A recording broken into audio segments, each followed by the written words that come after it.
তওবা মানে তিন জিনিস। আল্লাহ বলেন, এক নাম্বার দিল থেকে বলবা যে আল্লাহ আমি গুনাহ ছেড়ে দিলাম। দুই বলবা আমি আল্লাহ ওয়াদা দিলাম আমি আর গুনাহ করব না। তিন আমি লজ্জিত মাওলা আমি মাফ চাইলাম।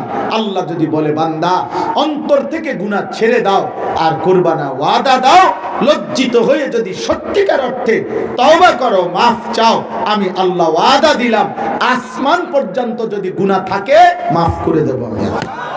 সব মাফ, সব সব মাফ। শুধু বলো আর করবা না, শুধু বলো ছেড়ে দিলাম, শুধু বলো লজ্জিত মাওলা মাফ চাইলাম। আল্লাহ বলে সব মাফ। যদি আল্লাহকে জিজ্ঞেস করেন আল্লাহ সব যদি ছেড়ে দেই গুনাহ আর করব না, ওয়াদা দেই বাস্তবিক অর্থে, তাহলে কুফরি যা করছি পিছনে মাফ করবেন? আল্লাহ বলবেন মাফ। শিরিক মাফ করবেন?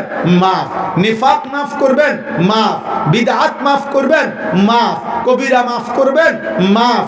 সাগরের ফেনা পরিমাণ গুনাহ মাফ করবেন? মাফ। হিমালয় পর্বতের উচ্চতা সমান গুনাহ মাফ করবেন? মাফ। আসমান ছোঁয়া গুনাহ মাফ করবেন? মাফ।